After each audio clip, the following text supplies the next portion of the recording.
what is cryptocurrency? And more specifically, what are the cons and pros of Bitcoin? We're going to take a look at both of these questions. And if you guys stay till the end, we'll tackle the main question of, should you invest in Bitcoin? Hi everyone, I'm Joseph. And before we get started, I just want to remind you that I am not a financial advisor, and what I'm about to share right now is not personal financial advice. So with that, let's get into it. At its core, cryptocurrency is a virtual or digital currency that uses cryptography for its security. Unlike traditional currencies that are issued by governments and centralized banks, cryptocurrencies operate on decentralized networks of computers called nodes. And these nodes use blockchain technology to validate and record transactions on a blockchain. Now, this ensures transparency, security, and immutability. And this eliminates the need for intermediaries like banks. Now, miners, they play a crucial role in confirming transactions and maintaining the integrity of the blockchain. And this process is what we call mining.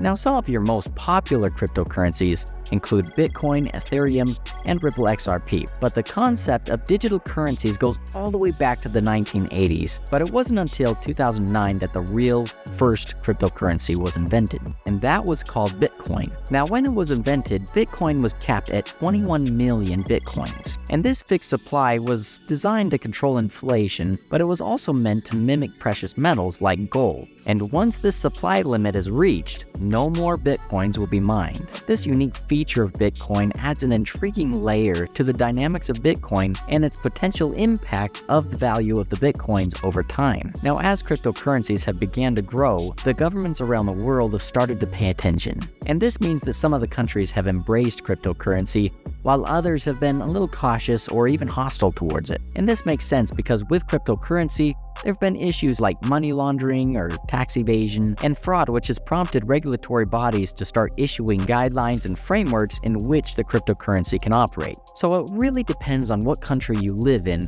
and it's up to you to find out what those regulations are. Now, with cryptocurrency comes a lot of challenges and controversies. Now, some of these include price volatility, security concerns, and the environmental impact of mining. Additionally, there have been a lot of illegal activities associated with cryptocurrency. It's crucial to be aware of these challenges as they shape the debate surrounding the future of cryptocurrencies. Now, the potential application of blockchain technology extends far beyond finance, including supply chain management, healthcare, and more. And central bank digital currencies are also gaining traction. So while these challenges exist, the ongoing innovation and adoption of cryptocurrencies suggests a transformative future for the way that we exchange value and trust in the digital age. So now, since you have a better understanding of cryptocurrency and what it is, let's dive into the cons and pros of Bitcoin itself, and if it might be in your best interest to invest. So the pros of Bitcoin is that it has cost-efficient transactions and fast speeds. I mean, once you own Bitcoin, you can make transfers anytime, anywhere,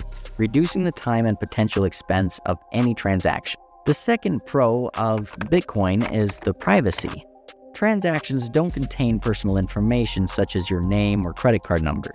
So while it's still possible to link a certain person to a certain wallet, transactions are generally more private than credit card transactions. The third pro of Bitcoin is that it's decentralized. After the financial crisis and the Great Recession, some investors are eager to embrace an alternative decentralized currency, one that is essentially outside of the control of regular banks, governing authorities, and other third parties. And the last pro on my list is growth potential. Some investors who buy and hold currency are betting that once Bitcoin matures, greater trust and more widespread use will follow, and therefore Bitcoin's value will grow. So that's kind of the list of the pros. Now let's dive into the cons. The first con of Bitcoin is price volatility. So while Bitcoin's value has risen dramatically over the years, buyers' fortunes have varied widely depending on the timing of their investment. Those who bought in 2017 when Bitcoin's price was racing towards $20,000, for example, had to wait until December 2020 to recover their losses. More recently, Bitcoin's price began in 2023 slightly under $17,000 per coin and finished the year above $40,000. amid a comeback in cryptocurrency prices after 2022's sell-off. The second con of Bitcoin is hacking concerns. While backers say that the blockchain technology behind Bitcoin is even more secure than traditional electronic money transfers, there have been a number of high-profile hacks. In May of 2019, for instance, more than $40 million in Bitcoin was stolen from several high-net-worth accounts on the cryptocurrency exchange Binance. The third con of Bitcoin is that it's not protected by SIPC, which stands for the Securities Investor Protection Corporation. And what this corporation does is that it insures investors up to $500,000 if a brokerage fails or funds are stolen, but that insurance doesn't cover cryptocurrency. So given those pros and cons, the question is, should you personally invest in Bitcoin?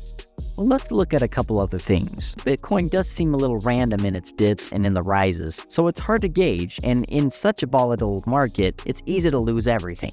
But is it really random? Pay attention to this. Astrophysicist Giovanni Santostasi suggests that Bitcoin's price isn't entirely random, but it follows a mathematical model demonstrating a 95.3% accuracy in regression analysis over the last 15 years. According to the power law model, Bitcoin could peak nearly $200,000 in the next cycle around mid-2025 and potentially reach $1 million by July 2033. So while Bitcoin is still a gamble, the odds are seemingly in the favor of the investor. And what makes Bitcoin even a more solid investment is that BlackRock's Bitcoin ETF is the fastest ever to reach $10 billion in assets. Now, while that's all awesome and everything, there are some drawbacks to investing right now. First, let's revisit that graph that I showed you earlier. You can see that we are right here, which means that the spike that we're experiencing right now seems a little earlier than predicted. This happened back a few years ago, and it came back down quickly, so if you invested right now,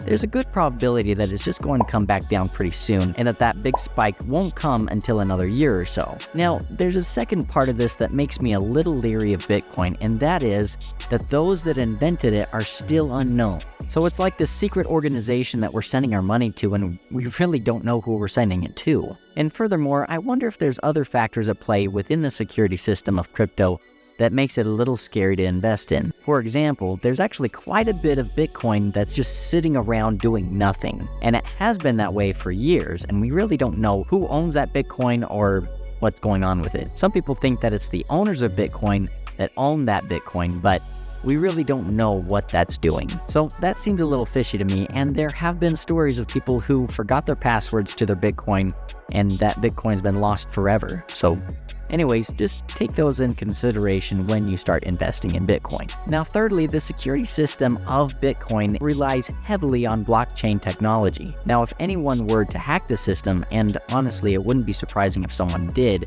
there would be millions of dollars lost from all of these investors that have dumped millions into this thing. So yeah, I wouldn't put everything into one basket. The safer option would go with the ETFs that are available. So in the end, investors should really consider all of the complexities and diverse factors influencing the value of Bitcoin. And if you'd like to, you can use those predictions that I gave you earlier in this video that would help you to decide when you want to invest. But again, use that cautiously because I'm not going to stand behind it 100%.